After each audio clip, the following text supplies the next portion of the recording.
Recording by Rajiv Rocks Film Support. चोली में गोली मार के बाबू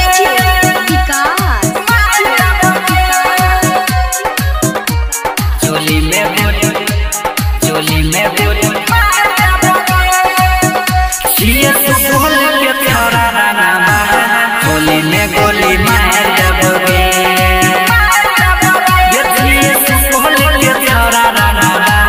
चोली में गोली मार के बाबू ये छौरी के नूरे जा ये आई भेल तो माथा खड़ा चोली में गोली मार के बाबू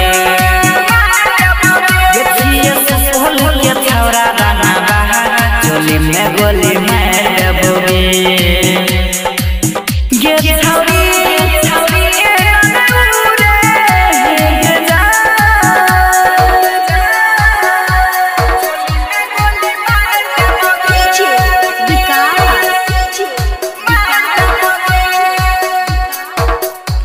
चोली में गोली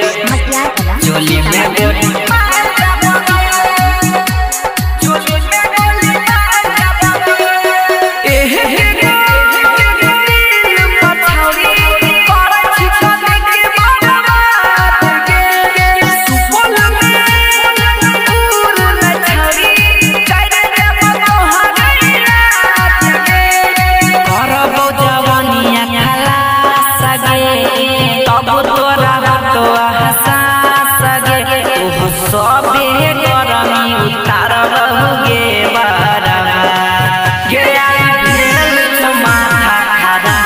भोरी में गिल्ला कर देबे गे सीएस बोल के छोरा राना चोली में गोली मार देबे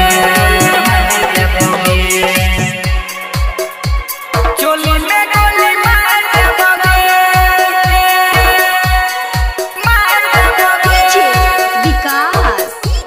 चोली में गोली